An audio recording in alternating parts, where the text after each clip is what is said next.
Oye, ¿en el lanzamiento llevaste la bandera? Sí. ¿Y qué hay de la etapa? Sí.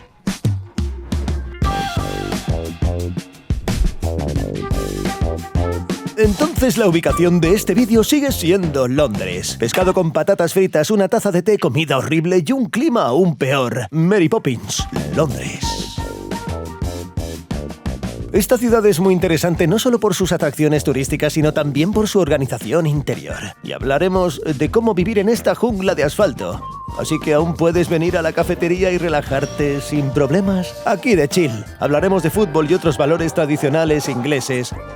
Sumerjámonos un poco en el mundo de la diversidad gastronómica londinense. Es increíble, con manteca de cerdo y pan integral. Abordaremos la cuestión de si toda Gran Bretaña está realmente tan entusiasmada con apoyar a Ucrania. Pritula, sí. Y por supuesto, no ignoraremos la planificación urbana ni la logística.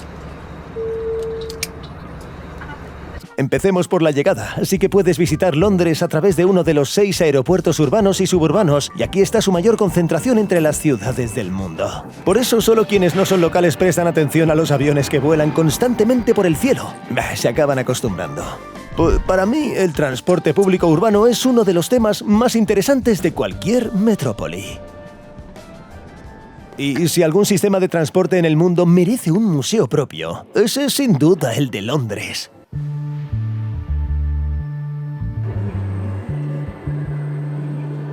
El museo en sí, teniendo en cuenta el precio de la entrada de 23 libras, no es muy impresionante, pero nos ayudará a comprender el tema. Uno de los símbolos de la ciudad es un autobús rojo de 2 pisos. Este concepto surgió del hecho de que antes de la motorización, los vagones públicos se fabricaban con 2 pisos para acomodar al mayor número de pasajeros posible. Y aunque una estructura móvil tan alta no parece muy estable, históricamente ha sido diseñada y probada exhaustivamente para que no vuelque en curvas cerradas. Con los años han cambiado muchas generaciones de autobuses de 2 pisos y sus versiones más modernas ya son híbridas o incluso totalmente eléctricas, pero el concepto y el diseño se mantienen inalterados ya que estas cajas rojas son parte esencial del folclore londinense. Sin embargo, desde el punto de vista del tráfico de pasajeros y la importancia para el funcionamiento de la ciudad, no se comparan en absoluto con el sistema ferroviario local, que ha avanzado mucho. Históricamente, Londres siempre ha estado en la vanguardia del resto de Europa en cuanto al tamaño y densidad de población. A principios del siglo XX ya vivían aquí unos 4 millones de personas y todas ellas tuvieron que ser trasladadas de alguna manera. Por eso aquí se produjeron todos los grandes inventos del transporte público, siendo el más destacado, en mi opinión, la inauguración del primer metro del mundo en 1863. Fue un proyecto de ingeniería increíblemente difícil, ya que no se habían realizado estudios geodésicos serios y se trabajaba con equipos rudimentarios para los estándares modernos. Sin embargo, los túneles se construyeron con extrema precisión y calidad, y aún se utilizan. El metro recién creado tuvo un gran éxito, tanto entre la clase trabajadora como entre las élites. La influencia de la compañía Metropolitan dedicada al desarrollo y la construcción de ferrocarriles en Londres y sus alrededores fue tan grande que incluso llegó a tener un proyecto para construir sus propios distritos alrededor de sus líneas de transporte. Esta ambiciosa idea se llamó Metroland. Sí, y se implementó. Pero más tarde todo terminó con la quiebra de la empresa Metropolitan, la expansión de Londres y su transformación de un acogedor suburbio utópico en una zona urbanizada más de la ciudad. El museo tampoco dejó de lado la temática de la Segunda Guerra Mundial. Londres sufría uno de los bombardeos más intensos, y como era de esperar, la gente buscaba refugio en el metro. Había tantos solicitantes que se introdujeron suscripciones especiales para poder pernoctar en las estaciones y así regular el número de personas. Los alemanes también atacaron con especial dureza los centros de transporte para paralizar la logística de la ciudad. Por lo tanto, para los empleados del transporte público que seguían funcionando, se instalaron mini refugios metálicos donde se escondían, se encerraban y esperaban a que terminara la alerta aérea. Es físicamente muy incómodo estar en esta cápsula, pero una decisión así podría salvar más de una vida.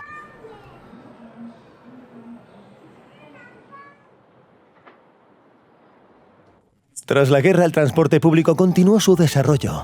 Los ferrocarriles de superficie y el metro se integraron en una única red con hasta 5 millones de viajes diarios, alcanzando proporciones monstruosas. 375 estaciones, 9 zonas, muchísimas líneas. Es casi imposible resumir todo esto en un solo diagrama. Por eso aquí utilizo Google Maps, que me muestra casi todo lo que necesito. No, pero lo que Google Maps no puede hacer es ayudarte a navegar por las estaciones. En siglo y medio, algunas han pasado de ser simples y fáciles de entender a ser verdaderos laberintos, tan complejas de hecho que incluso tienen circuitos separados de ascensores que se mueven entre trasbordos y salidas. Y también me gustaría comentar un poco sobre el sistema de tratamiento.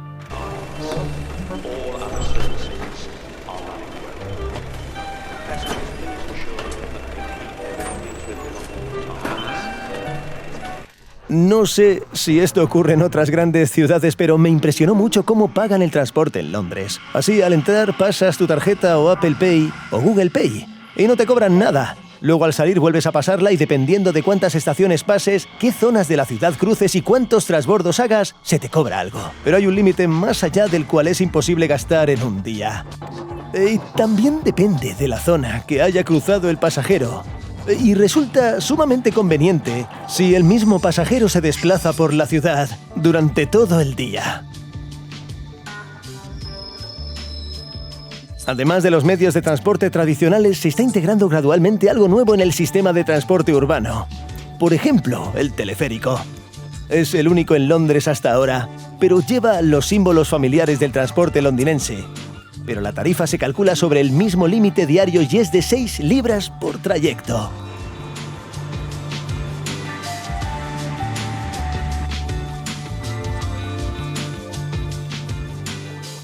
A ese precio es más probable que se perciba como una atracción turística que como transporte público, pero de hecho es una forma muy cómoda de conectar lugares geográficamente cercanos.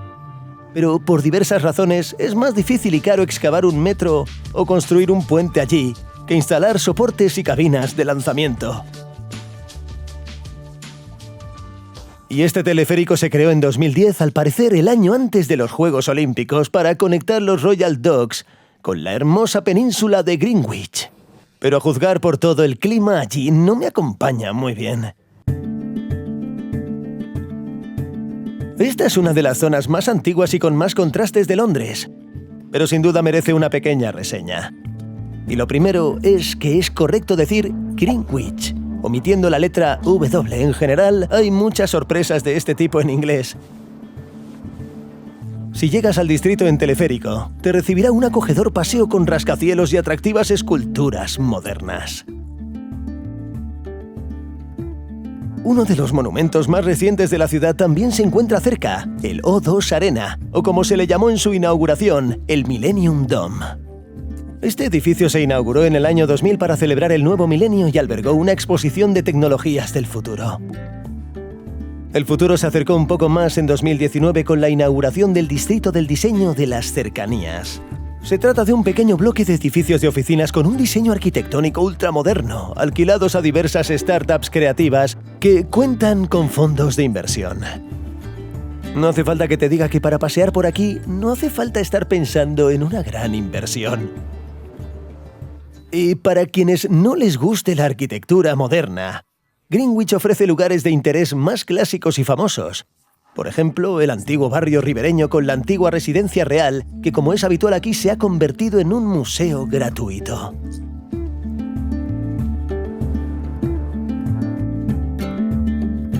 Pero antes que nada todos escuchan la expresión «el tiempo según Greenwich», y el lugar más famoso del distrito se encuentra en una colina, y está relacionado con ella.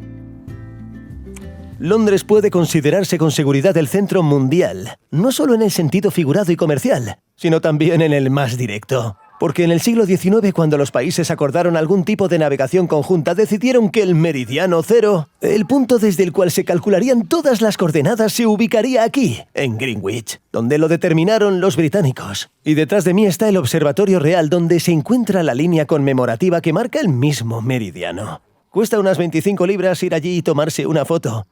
Pero hay un pequeño matiz. Cuando en los años 80 empezaron a aparecer métodos de cálculo y navegación más precisos, resultó que el verdadero meridiano cero está a 100 metros al este de lo que se dibuja allí para los turistas. Esto no está escrito abiertamente en ningún sitio, porque entonces nadie llevaría dinero al observatorio, ya que no hay nada especial que ver, excepto el meridiano cero. Pero vale la pena subir aquí de todos modos porque hay una vista muy bonita de la ciudad.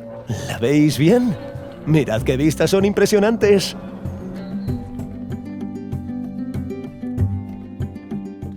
Así que Greenwich es realmente digno de atención, pero para nuestra historia lo más importante es que fue desde aquí donde partió el famoso Maratón de Londres.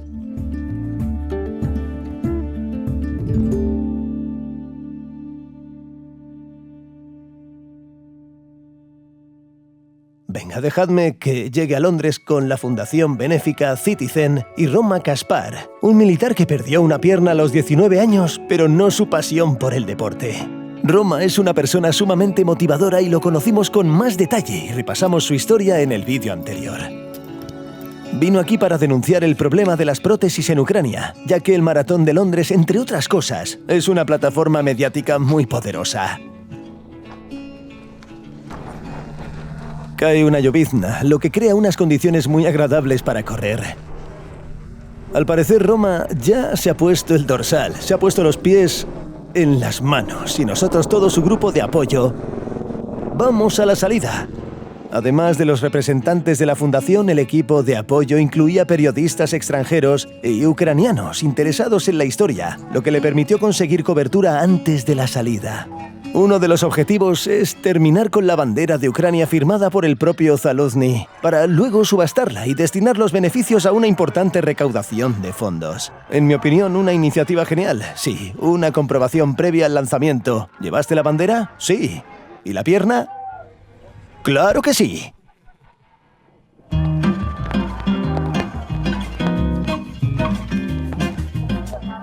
Y Roman se fue a disfrutar de sus horas de placer físico. Entendamos conceptualmente por qué la gente corre estos maratones. Primero, obviamente, los logros deportivos. Corre 42 kilómetros en tu mejor tiempo y que quede registrado oficialmente. Ahora mismo tengo un grupo de corredores que va a completar una maratón en menos de 3 horas. Visualmente es rapidísimo. No siempre corro mis 7-8 kilómetros a esta velocidad. Por cierto, el récord mundial de maratón es de poco más de 2 horas. Y en la feria de corredores que tradicionalmente se celebra antes de la salida, hay una cinta especial para intentar correr al ritmo al que este señor batió el récord. Chicos, aquí tenéis el récord mundial a 21 kilómetros por hora. ¡Increíble! La segunda categoría de personas son aquellos a quienes no les importa tanto el tiempo, pero coleccionan carreras de varios maratones de todo el mundo. Y el de Londres es sin duda una de las joyas de estas colecciones. El Maratón de Londres es uno de los 6 maratones más importantes del mundo y se celebra desde 1981. Y la ciudad cuenta con un pequeño grupo de corredores que han participado en cada uno de estos maratones. Es decir, durante más de 40 años han recorrido esta distancia cada año. Es digno de respeto, pero siendo sincero no me entusiasma mucho todo esto de las carreras competitivas organizadas, porque prefiero... ¡Ay! ¡Mira qué flamenco! Y, por supuesto, no debemos olvidarnos de la tercera categoría de atletas, aquellos para quienes correr es simplemente una gran y divertida fiesta.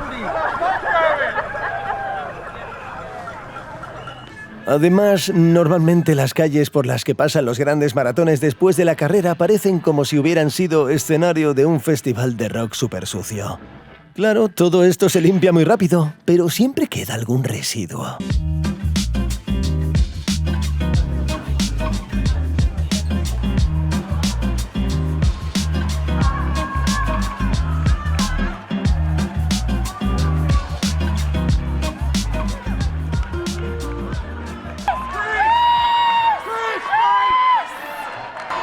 Personalmente me encanta correr, pero no entiendo bien el sentido de este tipo de carreras organizadas y nunca he tenido la ambición de correr una carrera importante o simplemente un maratón. Porque se invierte mucho tiempo en registrarte, en llegar a la salida y luego corres por una ruta preestablecida con un montón de gente, con espectadores viéndote sufrir Pero es que incluso, sí, pagan por ello. Además, antes de gastarte casi 150 libras en el dorsal, todavía tienes que ganar la lotería. En 2023 participaron un total de 50.000 personas, pero cientos de miles solicitaron participar. Así que empezar en la carrera principal es un logro en el ámbito de la fortuna. Y terminar en la carrera principal, incluso con una prótesis, es solo una especie de sueño. Oye, ¿cuánto tiempo corriste antes del maratón? 14 kilómetros. ¿Y qué opinas de la diferencia? Se siente un poco. La gente común llama a su madre, esposa, hermanos y hermanas después de terminar la maratón. Roma graba un vídeo para Zaluzny, quien lo felicita. Es un verdadero nivel. Además de Valery Fedorovic, los participantes de la reunión ucraniana que todavía se celebra todos los domingos cerca del Ministerio de Defensa lo saludaron en la meta. Ya sabéis que Gran Bretaña es uno de los mayores defensores de Ucrania, pero el Reino Unido, bueno, hay un punto de vista alternativo que se expresa aquí mismo a mi lado.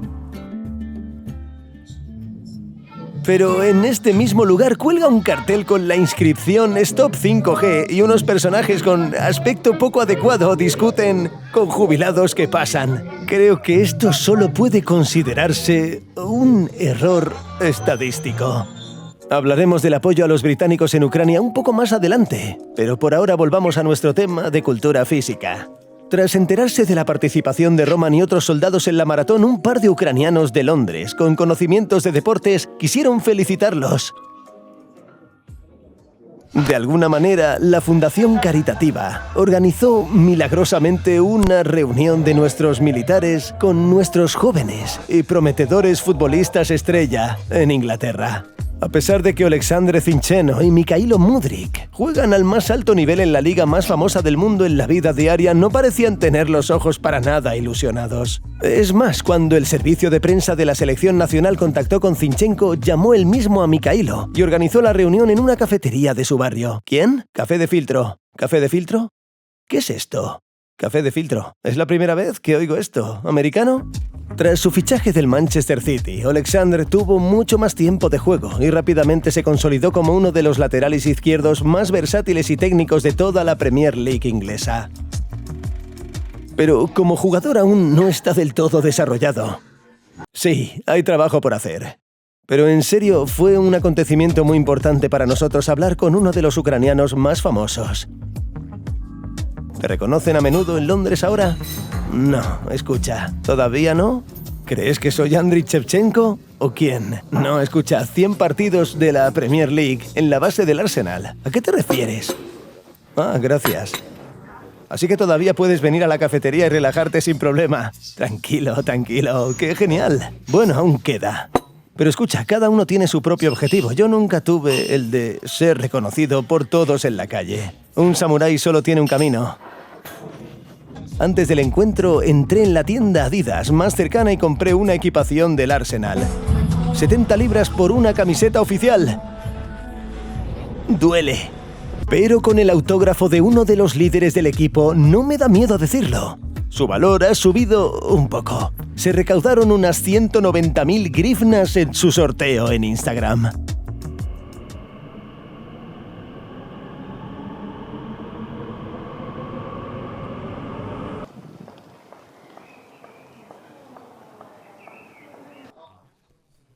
Fui al norte de Londres para demostrar la importancia del fútbol en esta ciudad y en este país. Hoy en día, Highbury es una zona residencial pequeña y muy agradable, que está junto al estadio del Arsenal y está casi extinto. Porque todos estaban en casa o en los bares viendo el partido más importante de la temporada. Ese día el Arsenal de Zinchenko jugaba contra el Manchester City, su antiguo equipo, y quería capturar el ambiente del pub y quizás charlar con los lugareños sobre algún tema futbolístico. Pero cuando llegué los bares estaban llenos, el Arsenal ya iba perdiendo y me miraban de reojo simplemente porque llevaba una cámara. Por lo tanto, decidí abandonar mi plan de fotografiar, aunque no es ni de lejos la comunidad de aficionados más famosa de la ciudad. Hoy no hay un buen ambiente en Highbury. Probablemente escuché un montón de palabrotas en inglés, porque el Arsenal probablemente perdió todas sus opciones de ganar el campeonato hoy. Así que en lugar de charlar de fútbol fuimos a South Bank, a la estación de Canada Water, donde por una extraña coincidencia viven muchos residentes de Kharkov, con Andriy. Cuando llevaba una barba horrible, trabajamos juntos en Altexoft y ahora he visitado a su familia para hablar de la vida en Londres. ¿Cuánto gastas al mes viviendo aquí? Si no cuentas los impuestos, son 3.000 para alquilar un apartamento, más el impuesto municipal y todos los pagos de servicios, y hasta 1.000 para comida. Bueno, todavía queda un poco para algo, no sé, ropa o algo más. Sí, bueno, no sé, más o menos, es decir, unos 4.000 al mes. No es la zona más céntrica de la ciudad, pero la presencia de una estación de metro cerca hace que el precio de un apartamento de 3 habitaciones sea muy razonable. En cuanto a costes totales y alquiler, Londres es la segunda ciudad europea, solo superada por las suizas. En Londres, si trabajas en equipo, es más o menos normal. Si es una persona trabajando y es una familia con 2 hijos, entonces es muy difícil. O no sé qué tipo de trabajo deberías tener o es muy difícil. Al mismo tiempo, Londres y Gran Bretaña en general no son una jungla de asfalto donde cada uno vive solo. Todavía queda algo de socialismo europeo saludable por aquí. Y lo más interesante es que no se trata solo del socialismo estatal. Por ejemplo, tengo amigos que no ganan mucho. El marido cambió de trabajo y estuvo varios meses intentando encontrar otro.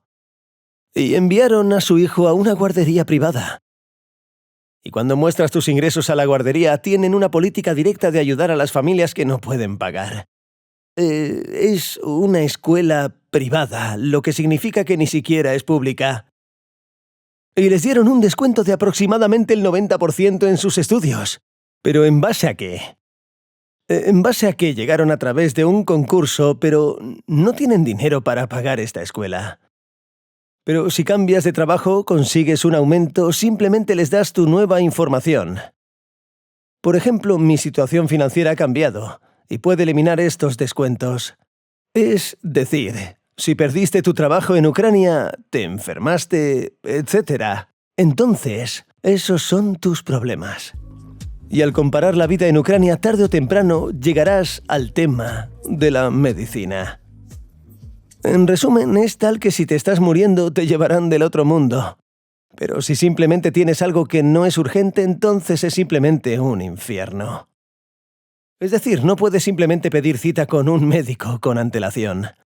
La inscripción abre hoy mismo y tienes que estar al teléfono media hora a las 7 de la mañana o ir a hacer cola solo para inscribirte en medicina general. Es como...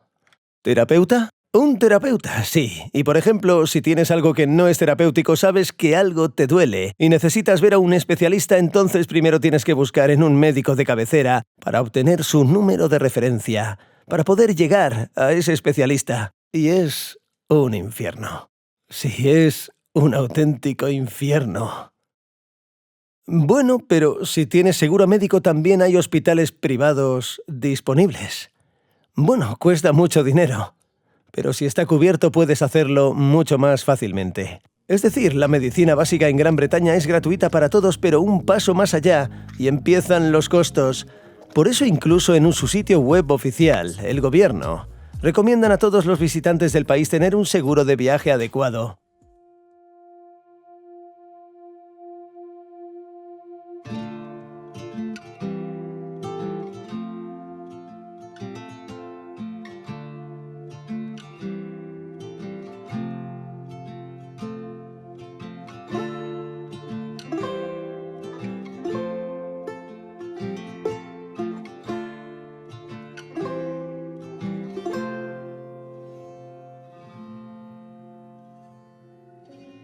Pasé unas noches con otro amigo de Kharkov, que vive en una casa muy curiosa, donde en lugar de un estanque bajo el balcón, está el mismísimo Támesis.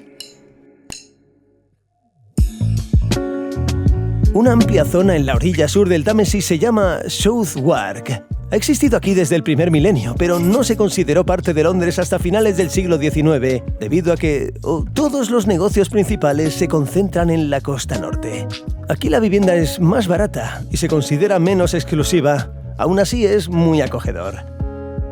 Hay muchos edificios portuarios antiguos interesantes, incluso pubs más antiguos y por supuesto el paseo marítimo, que es un placer recorrer por la mañana. Pero una ubicación tan ribereña impone ciertos matices logísticos. Por ejemplo, al otro lado del río hay un pub llamado Grapes. Su propietario es Ian McKellen, el mismísimo Gandalf. Pero para llegar allí, desde donde actualmente me alojo, hay que caminar al menos 1 hora porque el puente más cercano está quién sabe dónde. Y por alguna razón los ferries no han funcionado últimamente. Eso es Londres, así que los ferries por el Támesis no son solo una excursión divertida, sino un transporte público completo e integrado en un único sistema urbano. Bueno, en mi opinión, la forma más cómoda de llegar al centro es en rovers. Y en la ciudad también hay un servicio municipal para alquilarlos, incluso a un precio muy razonable, 1,65 libras por media hora. Sin embargo, su aplicación es muy deficiente y tardé unos 10 minutos en intentar registrarme y hacer un pago. Pero al final aproveché la oportunidad y cogí una de las bicicletas eléctricas de empresas privadas.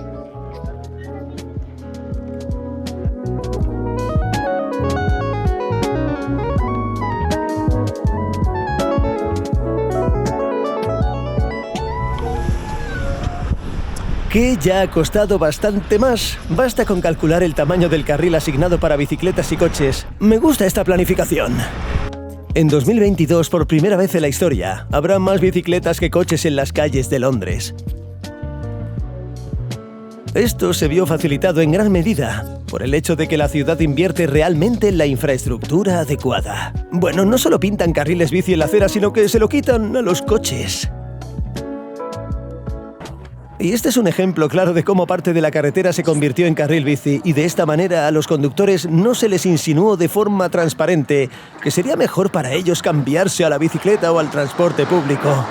Sin embargo, los conductores londinenses no les guardan rencor a los ciclistas y dejan suficiente espacio para circular por el carril izquierdo.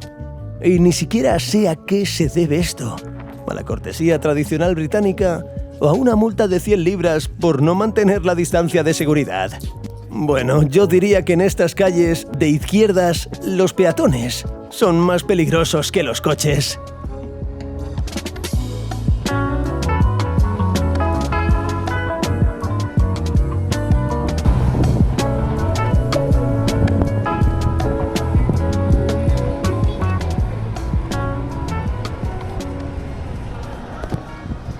Sinceramente, viviría en Londres solo por estas maravillosas ciclovías. Es un lujo.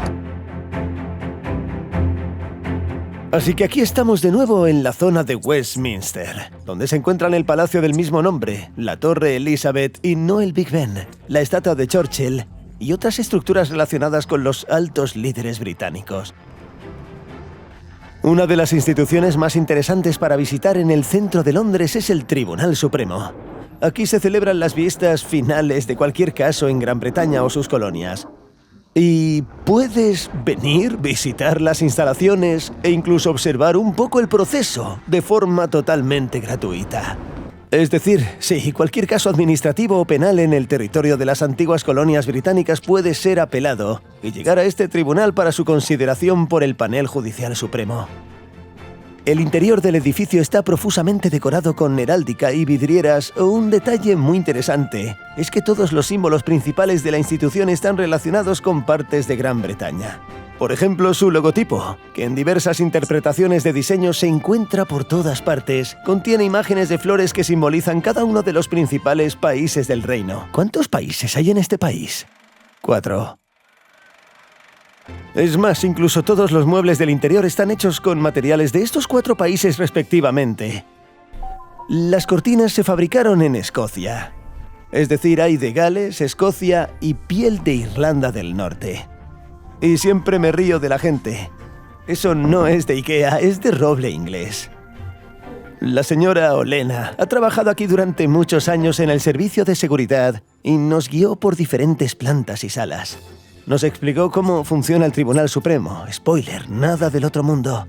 Pero el hecho de poder entrar libremente y presenciar el proceso judicial me impresionó mucho.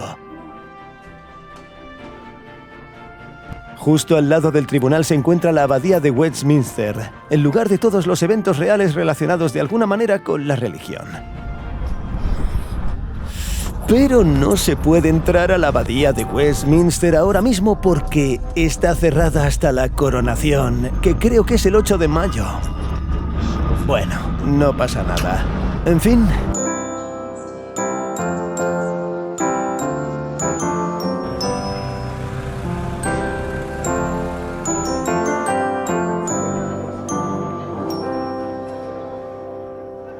Hoy en Londres se celebra un acontecimiento verdaderamente histórico, la coronación del príncipe Carlos, y ya a las 7 de la mañana un grupo de turistas, periodistas y simplemente súbditos del Imperio Británico se reunieron alrededor de su ruta de seguimiento. Presenciar toda esta actividad, que según diversas estimaciones costó entre 100 y 200 millones de libras, y para muchos un gasto tan desorbitado de dinero público para un solo evento, y para la monarquía en su conjunto parece una tontería. Pero desde una perspectiva puramente pragmática, la familia real británica no es solo un grupo de personas con la suerte de tener familiares, sino una marca muy seria. Esto se debe en primer lugar a un aspecto de imagen para todo el país. Es la financiación de estas tradiciones arcaicas lo que ayuda a mantener la atmósfera de la buena Gran Bretaña de antaño. En segundo lugar, los medios de comunicación, todos los eventos o visitas importantes relacionados con la corona reciben cobertura mediática mundial, lo cual es indescriptiblemente valioso hoy en día. Además, todo esto contribuye al desarrollo de los negocios relacionados. Bueno, no pude encontrar cifras, pero se estima que la última boda real aportó más de 1.000 millones de libras a la economía británica. Están el turismo, la venta de mercancías y la industria de la moda. En general, todo lo que se acerca a la realeza es muy valorado en el país. Algunas marcas o servicios utilizados por la alta sociedad británica reciben una orden real especial, y esta distinción les ayuda a aumentar sus ventas un promedio del 5% anual. Bueno, después de todo, la familia real posee bienes inmuebles, tierras y otros activos que son administrados por una empresa especial, Crown Estate. Los alquila y reinvierte las ganancias. En resumen, su monarquía no es solo una antigua tradición, sino un negocio muy serio. Y todo lo que rodea la coronización es, podría decirse, gastos operativos. Pero para ser honesto, no tengo demasiado interés en estar entre la multitud esperando a que el nuevo monarca británico pase. Voy a insertar las imágenes aquí en la edición tal como sucedieron.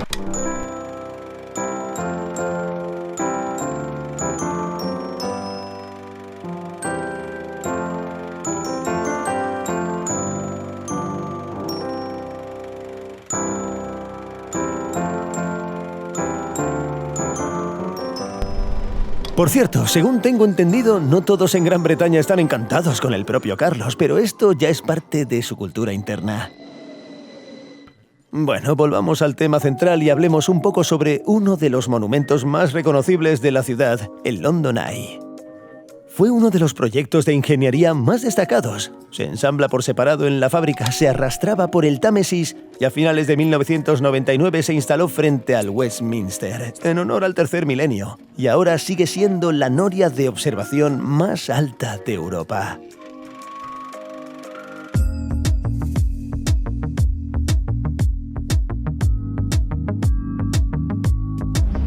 Por cierto, el London Eye no solo es uno de los nuevos símbolos de la ciudad, sino también una inversión muy rentable. En temporada alta puede generar hasta $500,000 de libras al día. En general, se planeó aquí temporalmente, por solo 3 años. Pero la noria se convirtió rápidamente en la atracción de pago más popular de Gran Bretaña, con 3,5 millones de visitantes al año. Así que decidieron dejarla aquí.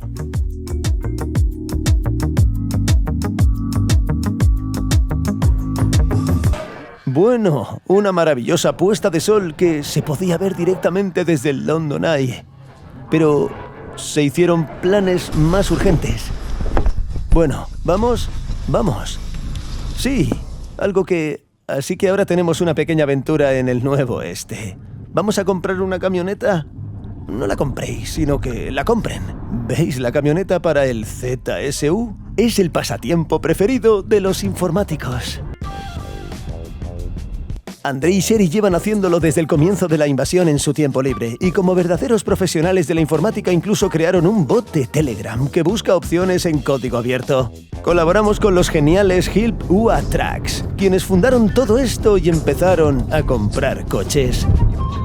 Y compramos unos 140. Necesito comprobarlo. unos 140. Eso es muchísimo. Nos llamamos gitanos porque venimos en grupos de 3 o 2, charlamos de algo en nuestro idioma. Sí, y luego regateamos con furia. Y si todo va bien, cogemos el coche. Sí. Esa camioneta es mía. Y aunque tenemos casi una hora de viaje por delante con una puesta de sol perfecta, me gustaría hablar un poco sobre los lugares donde se puede disfrutar de esa misma puesta de sol en la ciudad. En Londres hay muchísimos miradores y quería algo que no fuera ostentoso y preferiblemente barato, pero idealmente gratuito. Y según estos parámetros, el llamado Jardín A120 era perfecto. Se trata, como su nombre indica, de jardines ubicados en la azotea de uno de los rascacielos del centro.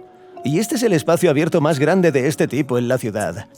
Y me sorprendió muchísimo que esté en un edificio privado. No hay que registrarse ni pagar para entrar. Simplemente contribuyeron a la comodidad de la ciudad. Bueno, no es tan alto como el Shard o en el Sky Garden, por lo que conviene reservar asientos con varios días de antelación.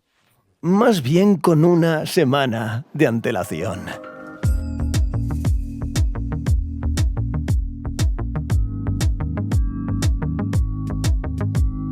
Pero tiene mucho ambiente, y lo más importante, no hay aglomeraciones. El atardecer no fue el mejor, pero sí genial que te dejaran quedarte aquí hasta las 9 para ver cómo se oscurece todo alrededor.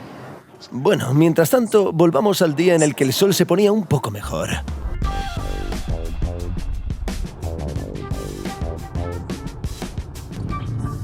Comprar un coche es un proceso muy sencillo. Esto no es lo que tenemos en Ucrania.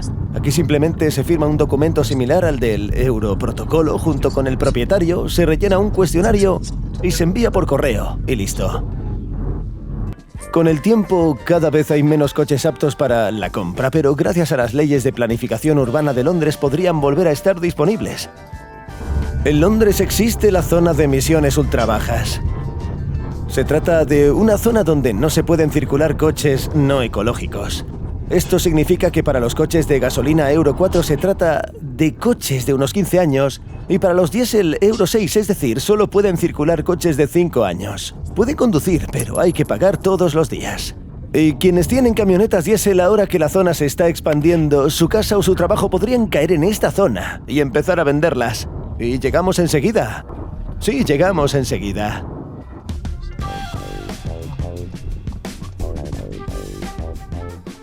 Sí, fuimos a un suburbio precioso. Y aquí está entre los pétalos de un manzano de Sakura. Nuestro premio gordo. El vendedor de esta camioneta de lujo era un comerciante llamado Rick, de Pakistán. Y resultó que no eran los primeros ucranianos que le pidieron una camioneta. ¿Es Pritula? ¿Pritula? ¿Pritula? Sí. ¿Entonces le vendes los coches? Sí, tiene gente allí que me está comprando ahora mismo. Ah, vale. Sí, es muy famoso en Ucrania. Sí, uno de los mayores voluntarios de nuestro país. Sí, es genial que en el Reino Unido sean tan meticulosos con las inspecciones oficiales y sus registros.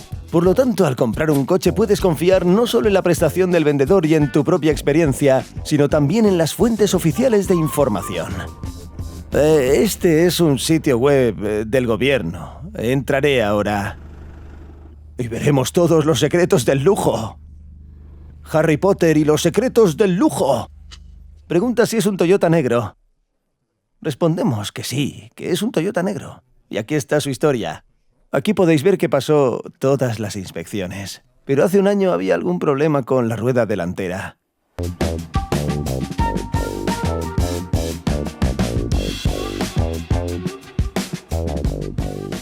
Pero con coches tan viejos cualquier cosa puede pasar. Durante la primera prueba resultó que algo golpeaba en la caja de cambios. Por lo tanto, los chicos empezaron a contactar con su técnico. No estoy seguro. Dice que son las ruedas. Definitivamente las ruedas están rotas, pero me parece que es una caja de cambios. ¿Para qué necesitamos una camioneta con ruedas que no tiene ruedas? ¿Para qué necesito una casa sobre ruedas que no tiene ruedas? La elegiste tú mismo. Me quedé mirando. Tú mismo viste lo que comprabas.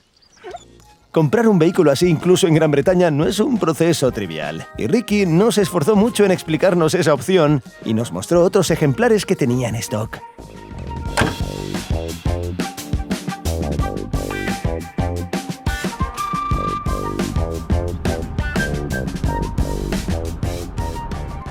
Bueno, en resumen, la historia terminó con el primer coche rechazado, pero otro comprado a un precio ligeramente superior. Ahora le echamos gasolina, lo repartimos y vamos a por nuestra recompensa. Comiendo shawarma en plena noche. De camino al pueblo, Andriy me aseguró que este restaurante libanés hace el mejor shawarma de Londres. Y a juzgar por la larga cola de la primera noche, podría ser cierto, o nada de lo que había por allí funcionaba. Al ver la cámara en mi mano, los cocineros me arrastraron inmediatamente adentro para que probara algo de su gastronomía entre bastidores. Y es una lástima que la cámara no transmita olores. En resumen, la atmósfera de una comida rápida nocturna fue un éxito rotundo. Pero ahora es hora de ver si este tesoro en una pita de 7,5 libras es un éxito. Volvimos al coche para probarlo porque ya estaba frío a la 1 de la mañana. Y el barrio donde está este punto no es el más tranquilo. Huele a salsa, algo parecido a la Big Tasty de McDonald's, pero un poco más rica.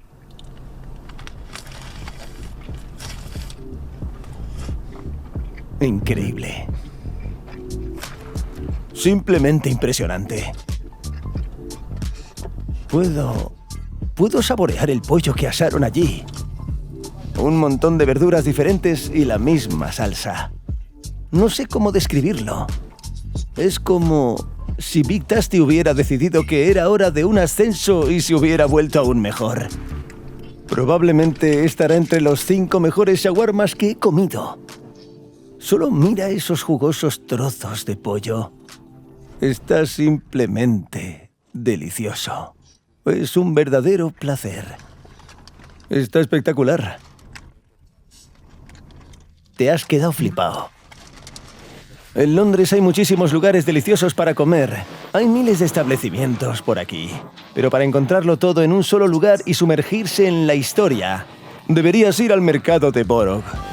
Es el principal punto de referencia gastronómica de Londres y uno de los mercados de comida más grandes y antiguos del mundo. Es curioso que esté bajo un puente y que los trenes pasen regularmente por encima. Es bastante ruidoso, pero tiene mucho ambiente. En este lugar, en la orilla sur del Támesis, el mercado existe desde hace más de 1000 años y su historia está estrechamente relacionada con el Puente de Londres, del que hablé en el vídeo anterior. Cuando Londres estaba oficialmente solo en la orilla norte, la gente del pueblo acudía en masa para comer y comprar a precios más bajos. El concepto se ha mantenido inalterado durante 1000 años. Un montón de comerciantes, todos venden algo, todos comen algo. Pero creo que la variedad ha cambiado un poco.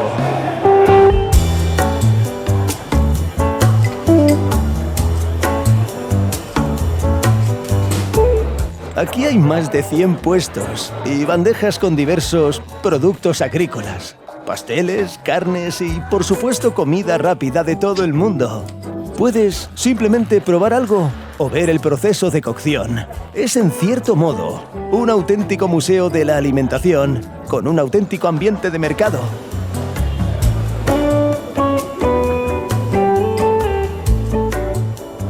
A pesar del concepto de mercado, no se debe esperar que sea barato, porque los precios aquí rondan como la media en Londres, las 10 libras por cada cosa. Por ejemplo, me tentó el ramen. Una impresión gastronómica muy breve. La carne recién sacada del frigorífico y asada en mi casa estaba realmente muy aromática, pero el caldo, que es la base y fundamental de cualquier ramen, no me impresionó mucho.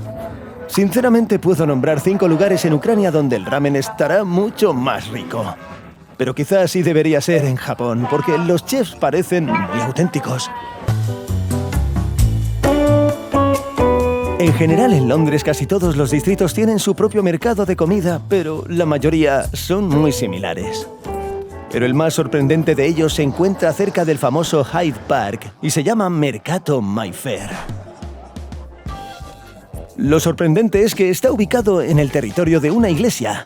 Fue construido en 1820, pero en la década de 1970, por alguna razón, la gente dejó de visitarlo. Y en 1973 fue desacralizado. Este término significa que ya no se considera consagrado. Hace unos 5 años se invirtieron 5 millones de libras, se restauró y se convirtió en un templo gastronómico con locales, bares, una bodega y una terraza al aire libre.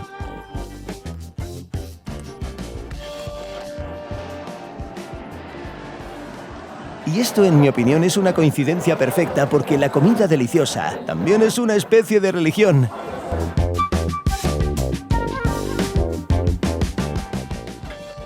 Y por supuesto, en una metrópolis tan grande, entre todas las religiones gastronómicas, había un lugar para la ucraniana. Por cierto, mi viaje aquí comenzó con ella. Lo primero que comí al llegar a Londres fue borscht con bacon y pan negro en un restaurante ucraniano, en colaboración con la Casa Ucraniana, donde se celebran todo tipo de reuniones temáticas. El pan con manteca es como el pan con manteca, está marcado. Borscht.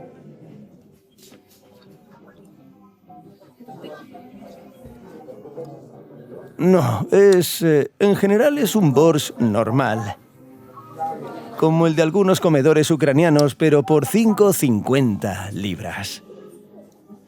La institución se llama Club Social Ucraniano, y entre otras cosas, es una sede informal de la diáspora y un lugar donde los ucranianos se reúnen para diversas manifestaciones y eventos festivos. Bueno, no puedo decir que fuera el mejor borscht que he probado, pero la hospitalidad y el ambiente estaban a la altura. Como te comenté en el primer vídeo, Londres tiene una cantidad increíble de inmigrantes, por lo que esta ciudad es una auténtica mezcla de idiomas y culturas. Por eso, para disfrutar de un ambiente inglés más auténtico, fui a la región, al pequeño pueblo de Preston. Tiene una población de hasta 1000 habitantes, y 2 de ellos son mi vieja amiga Dasha y su novio Matt. Él es de aquí, y ella se mudó con él hace unos años. Así que me quedé a cenar y a charlar sobre los ingleses y la vida en un pueblo cerca de la capital. Para alguien de mi vida, es decir, tengo casi 30. Oh, maldito sea. No lo sé, Dios, lo siento. Vamos de nuevo. Es el momento de construir una carrera, pero hay demasiado silencio. Y es un ambiente relajado. Ya sabes, todos dicen, todos son muy viejos y ricos. Ya han vivido su vida y ahora se están relajando. Creo que los ingleses están muy apegados al lugar donde crecieron. Si, por ejemplo, le preguntas a un inglés de dónde eres, no te dirá soy de un lugar muy lejano, sino te dirán que son de este pueblo. Soy de Preston y nadie lo sabe. Pero aún así sí lo saben. Es decir, no dirás soy de Londres, sino dirás soy de Preston. Sí. Y sí, te puede abrir el mapa y mostrarte dónde estás. Pero lo que es muy interesante es que en lugares como este hay oportunidades de trabajo. Las oportunidades laborales aquí son casi las mismas que en Londres, por supuesto, no con tanta concentración, pero hay muchas empresas que tienen oficinas donde sus... ¿Por ejemplo? Por ejemplo, cómo trabaja mi novio. Allí fabrican muebles bastante costosos, de buena calidad, y no tiene ningún sentido que estén en Londres, porque es muy costoso. Sus clientes están en Londres, pero hacen el trabajo en el pueblo. Pero, por supuesto, las condiciones de vida y los servicios urbanos son radicalmente diferentes a los de la capital. En resumen, si vives fuera de la ciudad, definitivamente necesitas tu transporte, lo cual no tengo porque es muy difícil tramitar. La licencia es muy, muy duro, pero no hablaré de eso. Y los autobuses pasan 5 veces al día, cada 2 a 5 horas. Y si de alguna manera logras adaptarte, la mayoría de las veces no vas a lograr adaptar tus planes al horario del autobús. Si vives en un pueblo tan pequeño como yo, no tenemos ninguna tienda cerca. ¿En absoluto? Aquí, lo único que hay es un pub. No te rías, hablo en serio. De verdad no tenemos tienda, solo un pub. En algún momento de los años 70, este pub perteneció a alguna cervecería. Y luego decidieron venderlo, no me preguntes cuál fue la razón, y de repente una cadena de pubs quería comprarlo. Y porque los británicos respetan y valoran enormemente la autenticidad, los residentes locales pusieron dinero y compraron este pub. Y así que ahora incluso yo tengo acciones en este pub, pero solo te permiten comprar las acciones si vives aquí. ¿Pero eso te da algún ingreso?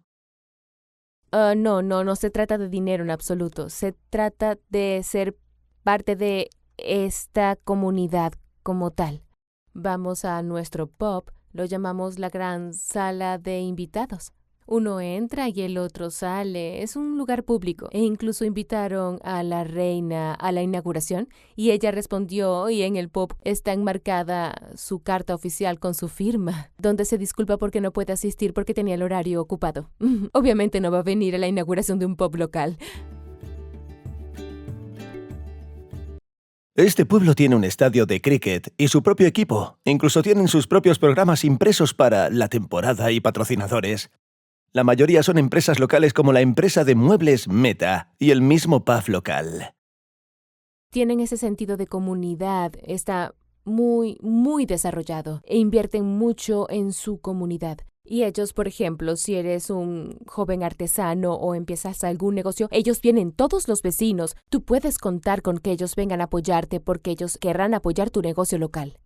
Lo mismo con el pub. Es nuestro local, pero de todos como comunidad. No le daremos entrada a nadie más. ¿Lo entiendes? Sí, wow. Un ejemplo de amor por lo propio y lo local es una mesa de comedor que hizo Matt. Esta mesa es especial no solamente porque él estuvo involucrado en ella, también es porque este roble crecía cerca de su primera tienda y cuando lo hizo lo compró allí. Y para él es especial, como decirlo, es algo sentimental, es algo sensible. Encuadernación sensible. Exactamente eso que dijiste, que es exactamente este roble que estaba cerca. Y, por ejemplo, si quieres pedir una mesa y vendrás y dirás lo que quieras, algún árbol muy súper local para utilizar y será mucho más costoso porque estás pagando por ese sentimiento. ¿Y si es madera francesa, sería más barata? 2 veces menor. Hablando de madera, muchos discuten sobre cómo han cambiado los precios del petróleo y el gas debido a la invasión rusa en Ucrania. Pero la madera se ha convertido en uno de los recursos más afectados por esto y de los que no se habla demasiado. En toda Europa la madera y la propia materia prima han subido de precio 3 a 4 veces. Sí, porque Rusia suministró mucha madera, porque toda Siberia está llena de esta madera. Y a Matt le dijeron que todos los ingleses habían desistido del fabricante ruso y que era necesario comprar en otro lugar. Entonces compraron a un precio más alto y todos lo sabían y me dijeron que se volvió 300 a 400 veces más alto. Se volvió Mucho caro más para caro. todos. Todos estuvieron de acuerdo porque esto es fundamental. Porque era fundamental, no quisieron comprarle a los rusos. Las banderas ucranianas estaban por todas partes y era fundamentalmente importante para ellos izar banderas ucranianas para mostrar su humanidad y valores. Como es comprensible la ayuda a Ucrania, la simpatía, pero también ser parte de algo que creen que es correcto. Organicé una cena benéfica aquí en nuestro pub. Preparé tortillas de papa, albóndigas y con las niñas hicimos un borscht y recaudamos mucho dinero para nuestro bar que solo vendíamos comida a cambio de una pequeña donación y recogimos alrededor de 3,000 libras en 3 a 4 horas. Y estas son solo personas del pueblo. Acabamos de llegar y pagaron 50 libras por una porción de borscht. Estaba claro que era una donación a través de la compra del borscht.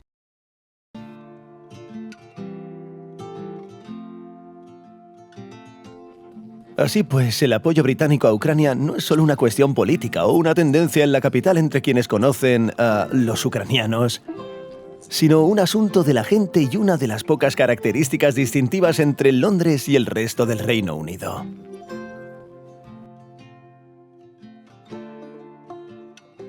Esta es una situación bastante típica de las capitales europeas que pueden diferir radicalmente de otras regiones, porque tiene su propia escala, ritmo y cosmopolitismo.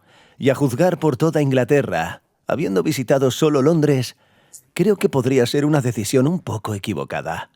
Y estoy planeando hacer un pequeño viaje por este país para explorar esta diferencia en persona. La marca inglesa de TED me apoyó con esta idea, que también fue el principal patrocinador de la carrera de Roman. Y esto resultó en una de mis aventuras más extrañas. Conduje por Inglaterra desde el océano hasta las montañas, probé si su cocina era realmente tan terrible y conocí a gente increíble que ayuda a Ucrania de las más diversas maneras. Dormí en hoteles horribles y compartimentos de lujo. Vi las ciudades más hermosas del país y las instituciones educativas más codiciadas. Escuché cantar a Liverpool.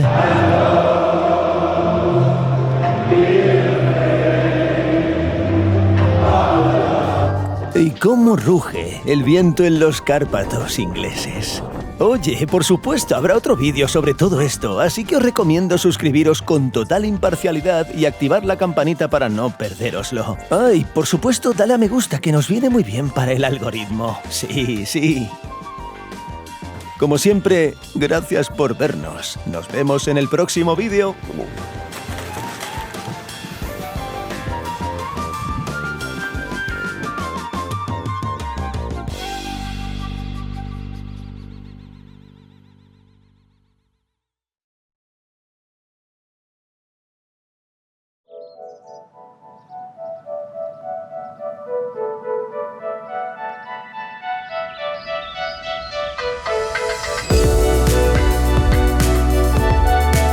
Hola, tengo la sensación de que solo los perezosos no han filmado sobre esta ciudad, pero en este coloso constantemente se construye algo nuevo. Se baten récords y todo el mundo encontrará algo a su gusto. Al mismo tiempo, la ciudad es muy controvertida en cuanto a urbanismo y hace tanto calor que es más cómodo volar en invierno. Sí, normalmente en esta época del año estoy en lugares con algo más de nieve. Pero dejadme que os explique cómo he terminado aquí.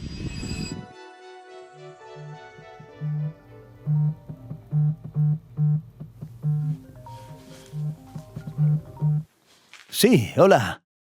Sí, todo está bien. Soleado, nevando. ¿Volar a Dubái un par de días? Bueno, en invierno suelo ir a lugares un poco diferentes. ¿Hay alguna razón o no? ¿La mayor exposición tecnológica de la historia que termina antes de marzo?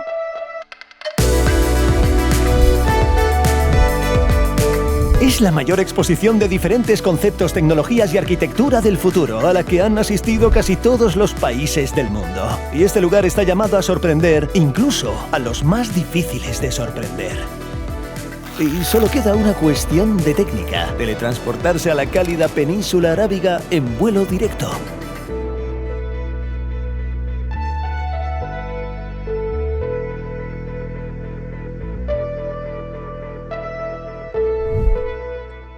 Y por así decirlo, siguiendo la gloriosa tradición de los blogs de viajes de Dubái, unas palabras sobre esta ciudad para comprender mejor el contexto. Seguro que has oído que hace apenas medio siglo aquí había una pequeña ciudad portuaria y un desierto, pero la combinación de petrodólares y el deseo de construir un nuevo centro mundial de negocios y turismo, por si acaso, cuando este mundo se acabe, se construyera una metrópolis gigante. Rascacielos, hoteles y todo tipo de megaproyectos de postal comenzaron a proliferar como hongos. El efecto se produjo y los turistas empezaron a llegar en masa y a gastar mucho dinero. Por ejemplo, antes de la pandemia, en 2018, según los sistemas de pago, los turistas gastaron 30.000 millones de dólares por aquí. Más que en cualquier otro lugar del mundo. Y me alegro mucho de haber tenido la oportunidad de echar un vistazo a todas estas maravillas creadas por el hombre. Bueno, hablemos un poco de urbanismo. En este sentido, surgen varias preguntas sobre el refinado Dubái. Por ejemplo, existe una leyenda que cuenta que el edificio más alto del mundo, el Burj Khalifa, originalmente estaba mal conectado al sistema de alcantarillado de la ciudad y no podía soportar la carga de todas las plantas de la torre. En su momento, un vídeo se viralizó en YouTube sobre cómo los camiones hacían cola para que se retiraran las aguas residuales de edificios desconectados como estos en Dubái.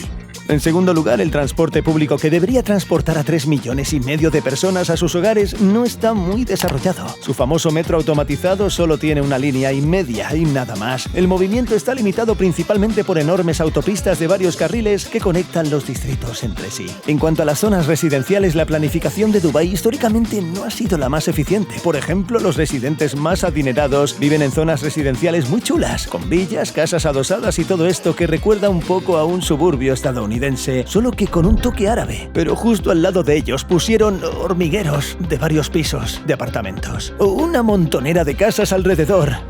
Observé esta situación en la zona llamada Barsha y quizás en la realidad no sea tan alarmante como la describí, pero da la sensación de que alguien no planificó bien algunas zonas.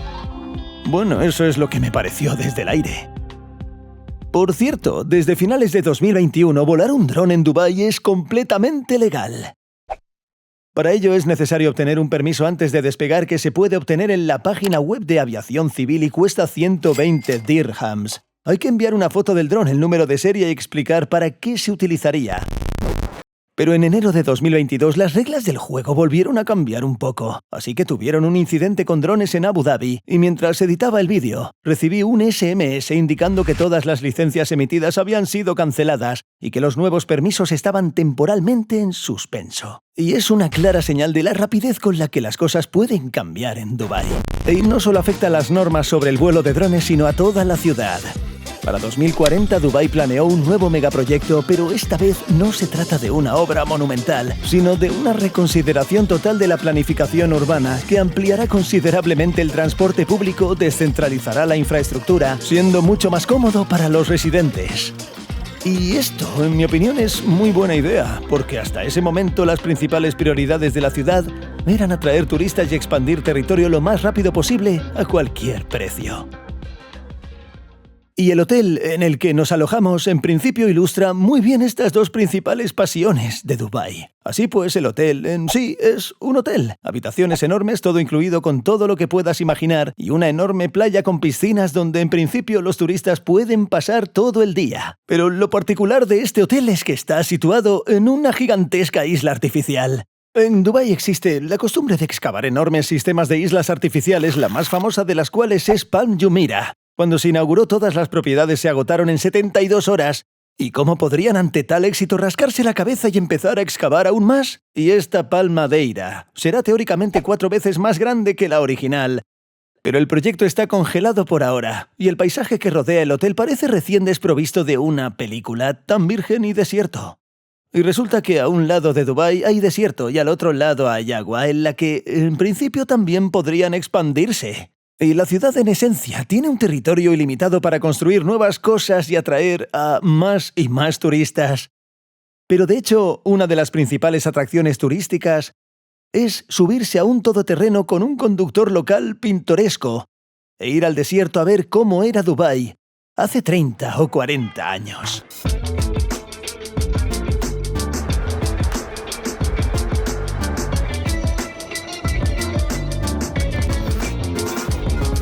¿Eres de aquí? No. ¿De dónde eres? Pakistán, nacido aquí. ¿Pero se te considera ciudadano de Dubái? No, no te dan la ciudadanía. ¿No te la dan aunque hayas nacido aquí?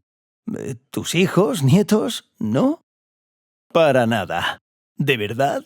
Y sí, la ciudadanía emiratí es una de las más difíciles de obtener en el mundo. Se hereda y los extranjeros pueden convertirse en sus codiciados dueños invirtiendo una cantidad fabulosa de dinero o ejerciendo alguna profesión excepcional, y los conductores de jeep en el desierto desafortunadamente todavía no están incluidos en esta lista. En resumen, resulta que no conduciremos por las dunas en este maravilloso coche patrulla, sino en estos pequeños. Me gustan mucho más.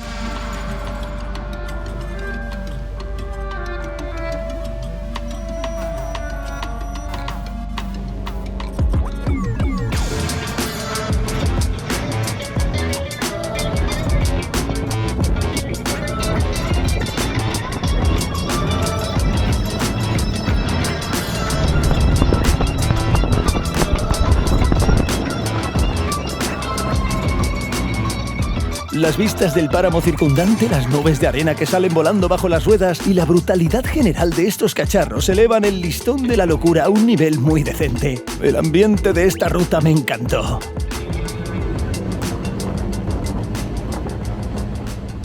Como era de esperar y muy acorde con la temática, el punto culminante de todo este paseo en buggy es el atardecer en el desierto.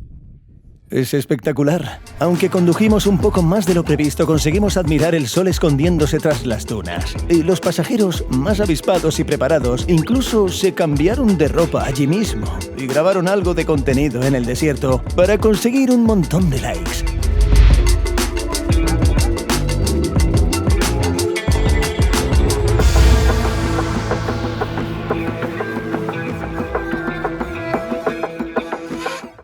Bueno, otra actividad, por supuesto, para Instagram en el desierto es deslizarse en una tabla por una duna. Pero sé por experiencia que no será tan divertido como todos imaginan.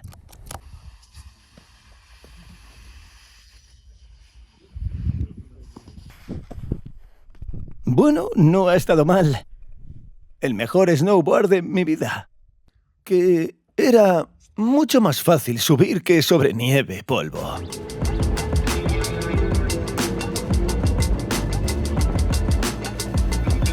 Al principio era bastante escéptico ante tal evento, pero a pesar de que íbamos principalmente por caminos ya transitados y pasé casi todo el tiempo en el asiento del copiloto, fue bastante divertido e incluso emocionante en algunos tramos. El viaje costó $60 por persona y para mi sorpresa el precio incluía la cena.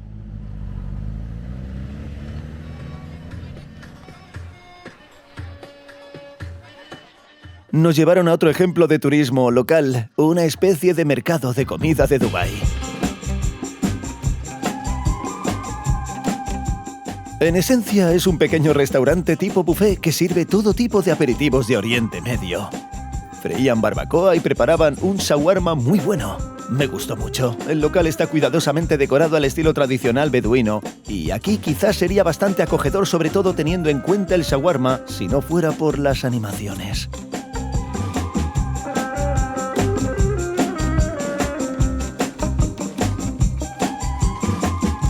Estos lugares se esfuerzan por crear una ilusión de romance beduino. Pero incluso yo, sin experiencia en esos países, no puedo quitarme la sensación de que todo es demasiado turístico y artificial. En principio, ese es el verdadero propósito de Dubái. Dejamos el desierto y nos adentramos en el epicentro de lo que podemos crear en su lugar en esta ciudad, con el centro iluminado por la noche.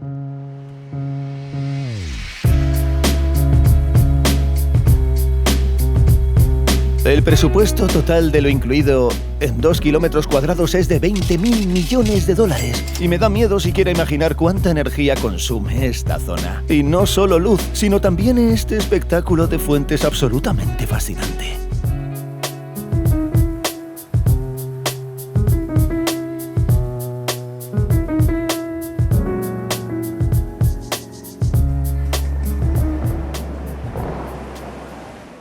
Lo que más me impactó de este lugar fue que cuando las blogueras intentaron grabar allí algunas de sus sesiones de TikTok, un guardia de seguridad se les acercó y les explicó: «Oigan, no tenemos que comportarnos así en este lugar, ni caminar, ni quedarnos quietos. Aquí no hay tonterías». Y le mostraron la grabación del teléfono para convencerlo de que no había nada indecente allí. Simplemente fueron un poco más rápido de lo habitual. En general, la policía de la moral en el centro de Dubái no admite ni media. Pero lo que sí se les permite hacer es cola. Comprar una entrada, subir al piso 150 o algo así en el ascensor más espectacular que he visto en mi vida y registrarse en el mirador del mismísimo Burj Khalifa. Los lugares son, por supuesto, extremadamente turísticos. Había muchísima gente, colas tanto para subir como para bajar. Y eso es lo más desagradable, porque ahora no sé cuánto tardaré en volver. Sacan fotos con flash, pero aún así, aunque el Burj Khalifa sigue siendo el edificio más alto del mundo, valió la pena subir y comprobarlo. Además, las vistas de la ciudad al atardecer valen 150 dirhams.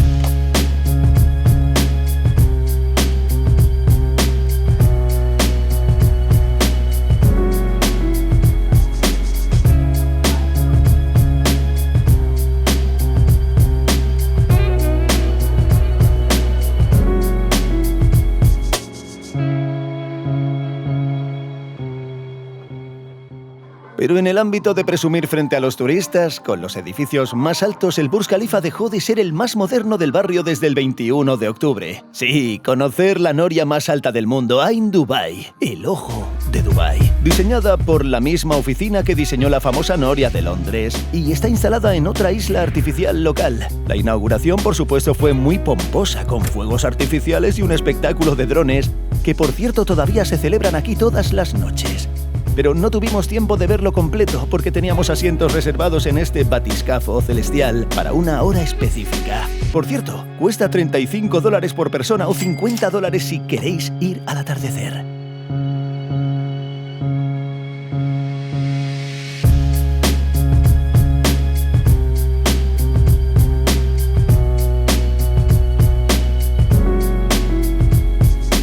Una vuelta completa de este carrusel dura 38 minutos y su punto máximo está a una altitud de 251 metros. Estas son las dimensiones de un rascacielos bastante respetable.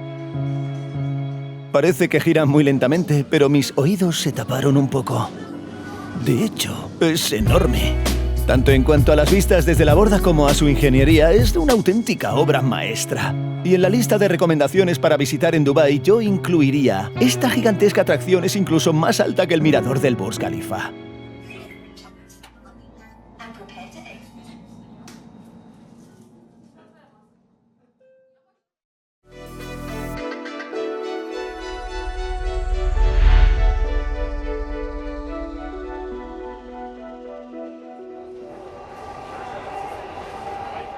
Por la mañana nos dirigimos al mismo lugar por el que vinimos. La Expo 2020 debía celebrarse el año pasado, pero debido a... ya sabes qué, ¿no? Se ha pospuesto a este invierno.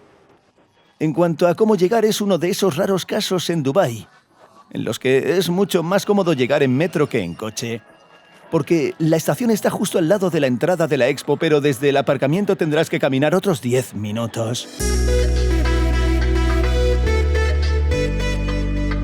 Bueno, primero vamos a ver esta Expo y por qué es importante. Así, cada 5 años los países eligen un país anfitrión y organizan allí una exposición de logros científicos y tecnológicos. Instalan todo tipo de interesantes instalaciones arquitectónicas y en general se podría decir se exhiben entre sí. Este tipo de eventos comenzaron a celebrarse a mediados del siglo XIX y la obra arquitectónica más famosa que quedó tras una Expo como esta fue, de repente, la Torre Eiffel. Me sorprendió muchísimo que probablemente la pieza arquitectónica más reconocible del mundo quedara tras una Expo tan grande en París. Y hasta la primavera de 2022 la mayor exposición de este tipo de la historia se celebra en Dubái. No podría ser de otra manera en esta ciudad. El territorio ocupado por la Expo equivale aproximadamente a 600 campos de fútbol y en él están representados 192 países. Esto es un récord histórico. Algunos instalaron sus propios y enormes pabellones de exposiciones mientras que otros se instalaron en espacios comunes acondicionados. Mirar Georgia con su sucursal del museo. Para quienes disfrutan coleccionando los países visitados, aquí se venden pasaportes de recuerdos especiales que se pueden sellar en los pabellones.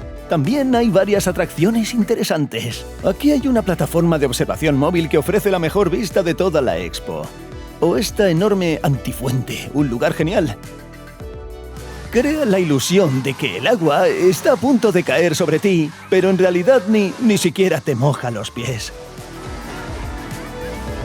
Es muy fácil navegar por la zona de la Expo y todas las carreteras principales convergen hacia el centro, donde aguarda la principal obra arquitectónica de la exposición, la gigantesca cúpula de Al Wasl.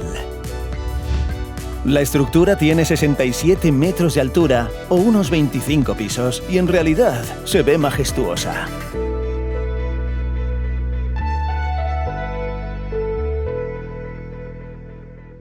Pintada con pintura dorada. Por supuesto, estamos en Dubái. Y al parecer, esta es la misma estructura que permanecerá después de la Expo, como la Torre Eiffel. En el centro se realizan todo tipo de espectáculos. Bueno, ahora mismo el ejército emiratí está marchando. Por cierto, hay hombres y mujeres mezclados, lo que me sorprendió, y los duendes navideños están saltando por todas partes, sí. ¡Qué cosas! Bueno, ya veis que es un país de contrastes. La entrada a todas estas atracciones en la Expo cuesta solo $13 al día. Para los estándares de Dubái es una cifra simplemente ridícula. Por ejemplo, comer aquí en el patio de comidas cuesta al menos una vez y media más.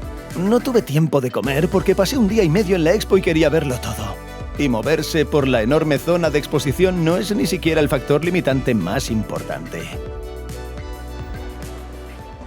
Las colas en los pabellones pueden ser gigantescas. Por ejemplo, en el pabellón, por así decirlo, los anfitriones del torneo, los Emiratos Árabes Unidos, me dijeron que tendría que esperar 1 hora.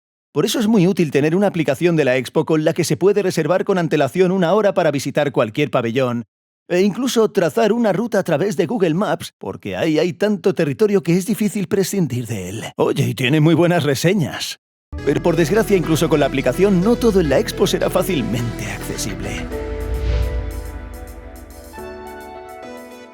Quizás el pabellón más elegante desde fuera, al que por desgracia no pude acceder físicamente, sea el de Gran Bretaña. Es un bloque alargado donde se muestran las palabras del poema escrito por la red neuronal. Es decir, toda esta instalación está dedicada a la inteligencia artificial. Pero, al igual que en Gran Bretaña real, llegar no es tan fácil porque no tienen cola electrónica. Es decir, no se puede reservar ahora a través de la aplicación, y la cola para entrar es bastante larga. Bueno, buscaremos alternativas, pero incluso en la aplicación los pabellones más populares como Japón o Suiza se programan con varios días de antelación. Conseguí visitar solo unas 2 docenas de pabellones con mi rodaje.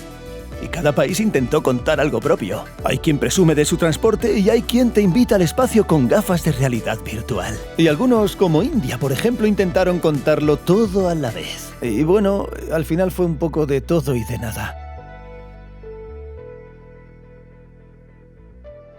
La mayoría de los países se toman muy en serio los logros, las victorias y la ciencia. Mientras tanto, Australia. Espacio abierto, carpa de cerveza, un tipo de escenario tocando la guitarra, tablas de surf, un poco más allá, un bar con parrilla. En general, campeones. ¿Qué se puede decir?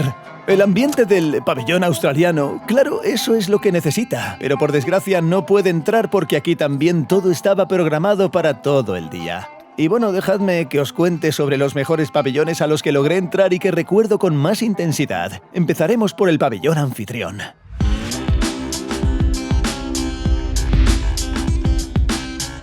El pabellón de los Emiratos es un halcón de 28 alas con alas de carbono y paneles solares integrados, es decir, están haciendo todo lo posible por cambiar tradiciones. Al fin y al cabo, el halcón es su ave nacional. Con tecnología de vanguardia, dentro de ese pabellón hay 3 grandes secciones. La primera se llama inequívocamente Desiertos de los Sueños. Aquí se vierten dunas de arena real sobre las que se proyectan películas históricas. Tiene un aspecto sumamente elegante, y aquí hay un ejemplo de esta instalación de luz y arena en la esquina. Dicen que antes de todo este auge petrolero, Dubái era un importante centro de transporte en la famosa Ruta de la Seda. Muestran su historia de forma muy creativa.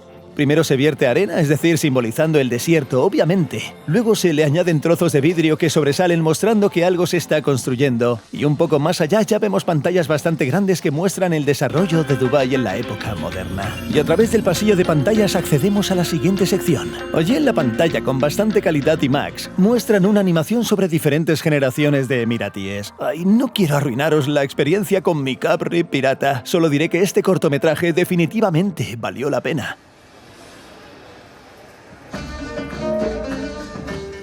El recorrido por el pabellón de los Emiratos termina en la sala principal, que desde un punto de vista arquitectónico es simplemente impresionante. Todos esos bajorrelieves, la iluminación, esas pantallas en las que muestran los logros y planes de su ciencia. Siendo honesto, no tuve tiempo de pensar en todo esto. Este pabellón me flipó.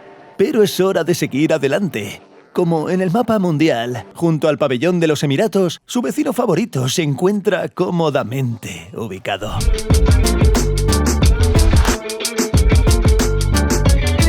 El pabellón comienza con una pequeña función interactiva, una fuente vertical que probablemente simboliza cascadas, por la que Arabia Saudita es tan famosa y de la que debes intentar salir a tiempo. En su interior, el pabellón consta de 3 secciones que simbolizan el pasado, el presente y el futuro de Arabia Saudita. La primera se presenta en forma de pequeñas maquetas arquitectónicas y proyecciones sobre ellas. Todo esto se encuentra a lo largo de una escalera mecánica que nos transporta suavemente a la siguiente etapa de la historia. Esta sección es la real, en la que se muestra que Arabia Saudita no es solo arena y desierto. Aquí muestran sus carreras de Fórmula 1, su vegetación y otras bellezas naturales bastante interesantes. Rápidamente saltamos este periodo de tiempo y tomamos la escalera mecánica hacia el futuro, o a la sección llamada Visión.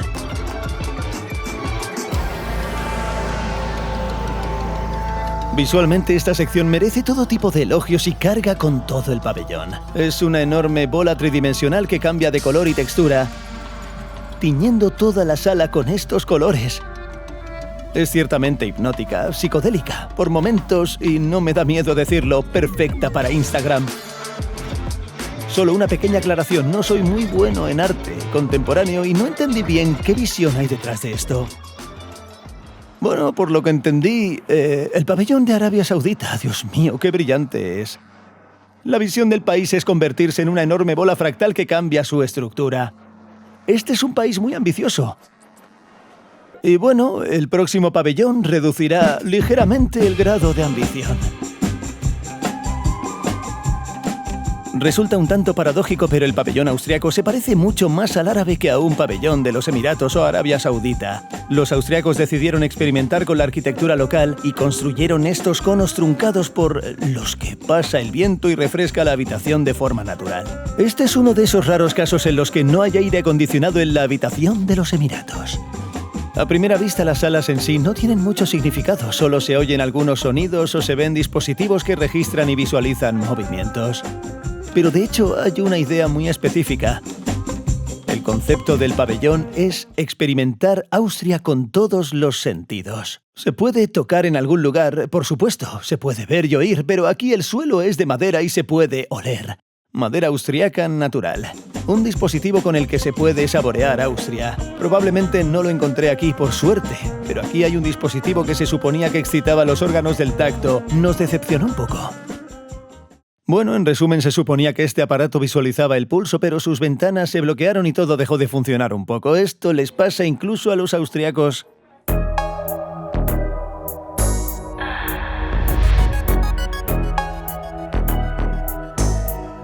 A la entrada del pabellón te rociarán con antiséptico las manos con insistencia y te entregarán un smartphone Samsung en las mismas manos. Estamos en Corea. ¿Qué otra cosa podría ser? Se convertirá en nuestra guía interactiva a través de este pabellón extremadamente inusual.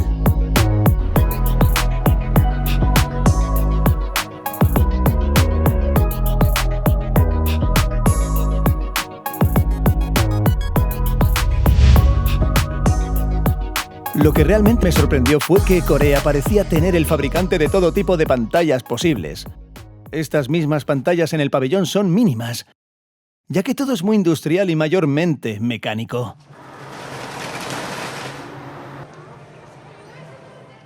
La idea es que, al recorrer este elegante pabellón con la ayuda de los mismos teléfonos que nos dieron al principio y las tecnologías de realidad aumentada, se pueda observar todo tipo de conceptos coreanos del futuro en el entorno, por así decirlo, de Dubái. Es genial. Además de nuestras pantallas Samsung, nos espera una pantalla más grande en el pabellón y no será nada sencillo, con un concepto de futuro muy interesante. ¿Dónde más que en Corea, por así decirlo, en el país del victorioso TikTok, se puede encontrar un cine vertical?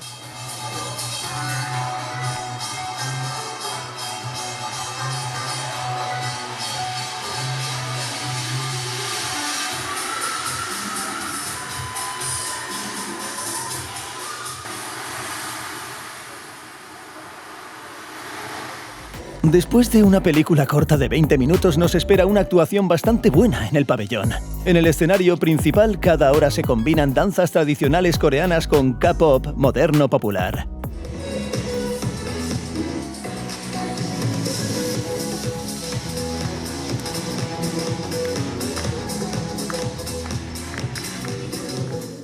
Vale, pero dejadme que os muestre el que más recuerdo. El pabellón Alif no pertenece a ningún país en particular.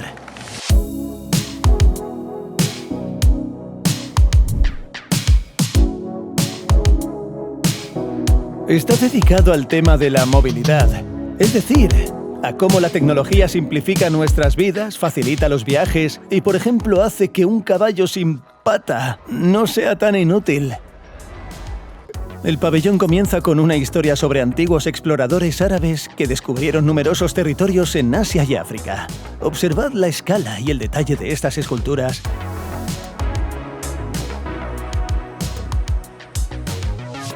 Paralelamente hay una larga pared con un bajorrelieve sobre la revolución en la tecnología de viajes desde automóviles hasta exploración espacial y expediciones submarinas. Y entonces la válvula del cyberpunk se abre al máximo y comienza una historia interactiva sobre la colonización del espacio, el Big Data, el aprendizaje automático y un brillante futuro digital.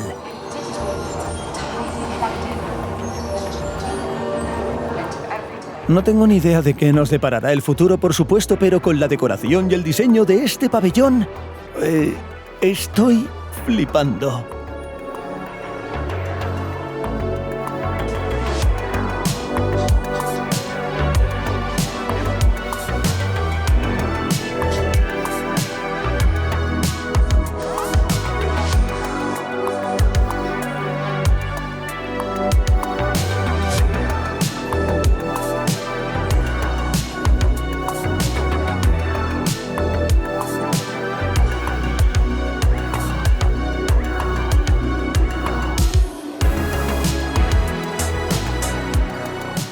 Sí, me ha dejado alucinado. Chicos, esto es como una continuación de Blade Runner y un nuevo episodio de Black Mirror de las primeras temporadas.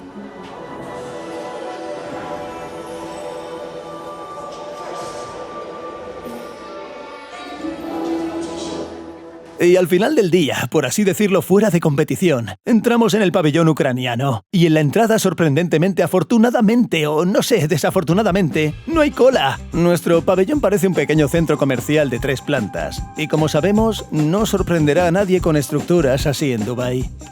Hay una sección bastante chula con símbolos ucranianos, pero aparte de eso aquí parece simplemente una exposición de productos de empresas privadas ucranianas, lo que probablemente no encaja del todo con el espíritu de la exposición en general. Bueno, además del gigante energético hay varias startups y empresas tecnológicas, algunas de las cuales quizá ya hayas visto.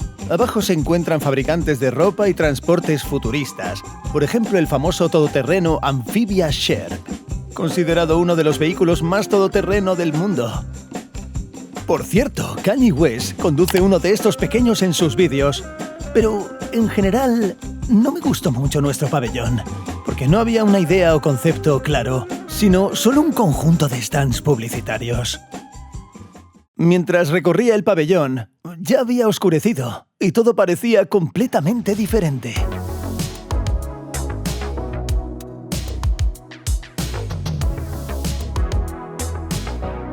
Aparecen instalaciones que antes no estaban allí. Comienza un programa de conciertos, pero el cambio más significativo está en esa enorme cúpula central. Además de su función decorativa, su función se transforma en una enorme pantalla esférica.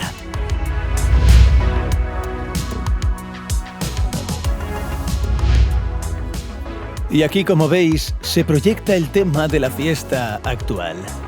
Y esta vez era Nochebuena. Os aconsejo visitar Dubái antes de abril de 2022 mientras la exposición sigue abierta. Al parecer, tras el cierre de la exposición, todo este territorio pasará a formar parte del proyecto Dubái 2040. En esencia, se trata de una zona ya preparada cerca del metro con toda la infraestructura para peatones y ciclistas. Una maravillosa adición a todas las demás atracciones turísticas de esta enorme metrópolis. Y pedí que me adelantaran mis billetes de vuelta 2 días antes. Por suerte fue posible porque vuelan de ida y vuelta todos los días, para hacer algunas cosas que me interesaban personalmente, además de nuestra gira de vlogs. Cambié una enorme cama de hotel por el suelo del apartamento alquilado de mis buenos amigos Bogdan y Lily. Son de Kharkov, pero llevan mucho tiempo viviendo en Dubái. Sí, justo llegué a tiempo a su pequeña fiesta de Navidad. Merendamos, o mejor dicho, comimos sándwiches y ensaladas hasta quedarnos medio muertos. Y charlamos sobre Dubái. Oye, ¿y cuánto ha cambiado Dubái? En los últimos 7 años, la percepción del país sobre las personas y la religión ha cambiado mucho. Se han vuelto más abiertos a los extranjeros. Cuando llegué durante el Ramadán, si querías comer en las zonas de comida, tenías que hacerlo. Luego todas las zonas de comidas estaban cerradas. Después de un par de años empezaron a trabajar tras mamparas. Esto continuó durante otros 2 o 3 años. Y justo el año pasado no podía creerlo cuando me dijeron que al entrar al centro comercial tenía todo abierto, como si el Ramadán no existiera. Esto nunca había sucedido. Antes las chicas tenían que llevar mangas largas. En mi opinión, incluso los pantalones son largos. Ahora los centros comerciales todavía tienen una pegatina que dice «Respeta las normas». Hoy en día, por alguna razón, no controlan mucho esto. Si antes te comentaban sobre cómo ibas vestido, ahora veo que en el centro comercial las chicas llevan shorts vaqueros y algún tipo de top, como si fuera un sostén. Y bueno, ves que todas van cómodamente y parece que necesitas comprar algo de ropa. Aquí realmente te sientes como si estuvieras en la película El Día de la Marmota. El clima es realmente el mismo todos los días, hace sol y sin nubes, siempre la temperatura es superior a 30 grados. Te despiertas cada día y no puedes recordar en qué época del año pasó lo que quieres recordar. ¿Fue hace 6 meses? No sabes en qué época del año fue. Por ejemplo, en Ucrania tú te acuerdas de que tenías puesto un abrigo de piel, lo que significa que era invierno u otoño. No puedo recordar en absoluto en qué mes del año era. Y bueno, surge una pregunta lógica. ¿Qué es lo que impide que te vuelvas loco durante este interminable día de la marmota? Aquí hay playa. Al menos puedes ir a la playa siempre. Es gratis, está abierta, hay ducha y baño. Además, hay muchos emiratos. Puedes ir a Ras Al Khaimah y ver las montañas, hacer senderismo. Puedes ir a Sharjah. Sharjah tiene su propia arquitectura y normas. Sigue siendo un emirato diferente. Ve a Abu Dhabi. En principio es genial conducir por los EAU, pero la clave del éxito aquí es tener coche. No es imposible vivir en Dubái sin coche, pero no hay nada que hacer. Y al día siguiente, aprovechando que Bogdan tenía coche, salimos antes del amanecer para hacer wake surf en un precioso amanecer. Probablemente mi segundo deporte favorito de tabla.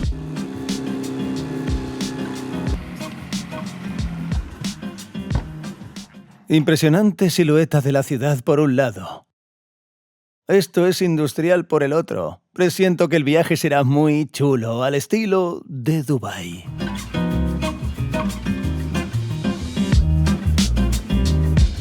Tuvimos suerte de que Weasley estuviera trabajando en Dubái en esas fechas, un instructor genial de Kiev con quien Bogdan fue sin cuerda. Y este es un paso muy importante en el desarrollo de cualquier wake surfista, incluso antes de que salga el sol.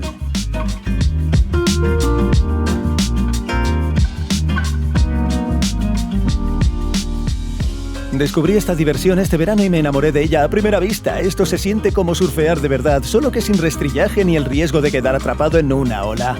Pero al mismo tiempo surfear y realizar diferentes elementos en esta tabla no es tan fácil como parece desde fuera. Y continuó mi búsqueda para mejorar mi técnica.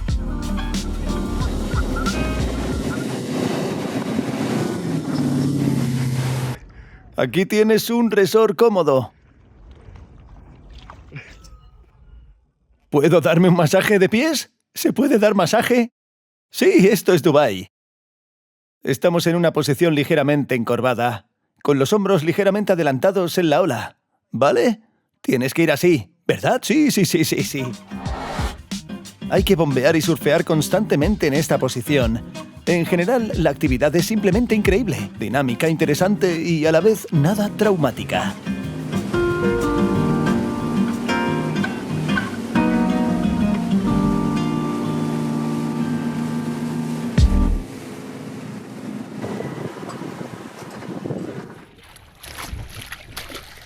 No soy un experto, pero esta es probablemente una de las mejores opciones para una mañana en Dubái. La desventaja del wake surf es el precio y también la razón por la que no lo practico tan a menudo como me gustaría. Media hora de wake surf cuesta entre $80 y $100. Además, el rango de precios es similar tanto en Dubái como en Ucrania. Y cuestan más o menos lo mismo, no porque sea barato aquí, sino porque es bastante caro aquí. Porque una lancha de wake surf es muy cara.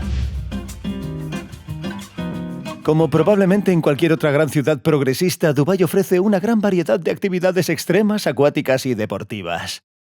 Pero como muchas cosas en Dubái, todo esto en su mayoría cuesta mucho dinero. Por ejemplo, me interesaron mucho sus famosos saltos en paracaídas sobre una palmera. Pero cuando vi el precio en la página web, mi interés se desvaneció con la velocidad de la caída libre. En segundo lugar, aquí hay una auténtica estación de esquí en el Mall of the Emirates. Es decir, los dubatíes decidieron que también debían tener esquí aquí. Instalaron un enorme refrigerador, instalaron un telesilla, construyeron un par de pistas. También hay toboganes para niños y los dubatíes vienen allí a practicar este maravilloso deporte. Pero montar un par de horas con el equipo de alquiler cuesta unos $80 o $100, lo cual en mi opinión es muy caro. Sobre todo teniendo en cuenta que vengo de un país donde esto ya existe. Por lo tanto, la decisión económica más racional fue descansar en la playa gratis después de un buen paseo. Bueno, la clase de educación física matutina está cerrada. Ahora pasamos al siguiente punto muy importante. Bogdan prometió enseñarme el mejor shawarma de Dubái. Oye, si no te gusta, no te lo he recomendado. Vale, lo dejaré si no me gusta. Así que fuimos a un establecimiento para reponer las calorías que habíamos quemado con el elocuente nombre de shawarma, ubicado cerca del Mall of the Emirates. Y a juzgar por todo, esto debería estar muy pero que muy bueno. Una porción grande de shawarma con patatas cuesta unos $7. No es el más barato, pero ni de lejos es el más caro de esta ciudad. Una especie de shawarma de clase media al estilo Dubai. Bueno, este shawarma casi no lleva verduras y me gusta cuando hay más, pero la carne es simplemente increíble. Oh, es como el pollo frito casero de mamá. Y te lo envolvía un shawarma y no lo compraba para ahorrar y entonces no querías comerlo porque parecía más rico en el puesto, pero cuando crecí, entonces empecé a apreciarlo. Le doy un 8 sobre 10 y después del descanso del shawarma los planes del día se han ajustado un poco por las enormes distancias. Sigue siendo una metrópolis y a pesar de la gran cantidad de carriles en la autopista, viajar entre otras zonas puede llevar horas. Filmé lo que visteis al principio del vídeo y al atardecer Bogdan prometió llevarme al mejor lugar de la ciudad, en su opinión. Pero primero nos quedamos atrapados en un gran atasco y segundo parece que va a llover afuera. Oye, tío, ¿esto sucede mucho en Dubái? ¿Pasa esto mucho por aquí? Estamos en el desierto. Llueve muy raramente, pero todo depende de la temporada. Si es una buena temporada turística, cuando había COVID prácticamente no llovía. Pero luego empiezan a sembrarlas. Estas son algunas tecnologías. Científicos de Saltov están rociando algo allí. En el desierto acumula humedad, la humedad lo atrapa todo y hace que llueva. Y luego estas lluvias caen muy fuerte. No, a veces no se pueden controlar. ¿Cómo son artificiales incluso las nubes por aquí? Incluso las nubes por aquí son artificiales.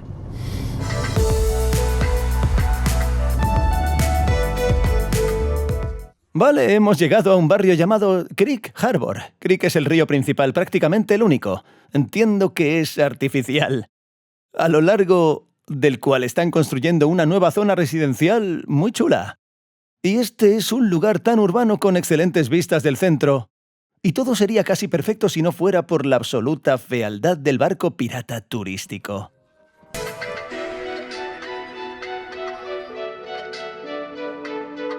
Todo este terraplén da la impresión de que como si hubiera sido construido pensando primero no en los turistas sino en los residentes locales, lo que lo hace muy acogedor.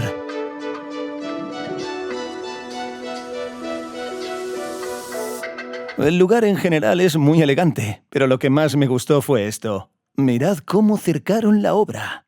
Solo algunas decoraciones infantiles, y al principio no está nada claro qué pasa detrás de la valla. Algo de excavación y solo vienen unos pocos turistas, por eso está relativamente desierto, y hay muchas opciones gratuitas de puestos de observación instalados. ¿A dónde vuelas? Para conseguirlos... ¿Conseguir qué? Las sillas. Estas son mis sillas favoritas, mi lugar favorito. Entiendo. Vale. Es decir, simplemente tomas estas sillas y las pones donde quieras. ¿Y eso es todo? Y disfruta de la vista. Maldita sea, ahora sí que te envidio. Puedes llevar 2 sillas. Esto es una pasada.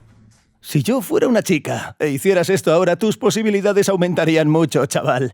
En general, el atardecer en Dubai Creek se ve aproximadamente así. Pero captamos algo raro, un cielo nublado y algunos dirían que era solo una luz plana. Preferiría pensar que era exclusivo de Dubái.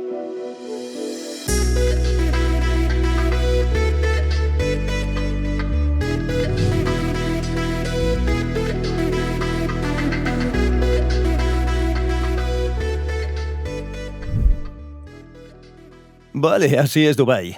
La escala, por supuesto, es tal que, como dicen, el ancho de un iPhone no puede capturarla. Y la ciudad, por supuesto, es completamente artificial, lo cual no me gusta mucho. En cuanto a la exposición, de hecho, mi principal razón para venir aquí es cierto. Vale la pena visitarla, especialmente ahora hasta la primavera, mientras hay mucho movimiento. Por supuesto, después de terminar, estoy seguro de que no estará vacía, pero tienes que ir ahora. ¿Volvería en invierno? Probablemente no, porque después de todo mis preferencias son montañas y nieve. Pero para quienes no estén interesados, esta dirección debería estar justo en la cima del descanso invernal para dar paso al verano. Porque ahora hay mucho movimiento, un clima agradable, una temperatura de unos 25 grados y no tanta humedad como en países más tropicales. Bueno, mañana tengo un avión y volaré. Editaré todo lo que grabé y como siempre, muchas gracias por ver este vídeo que ya he editado. Hasta la próxima.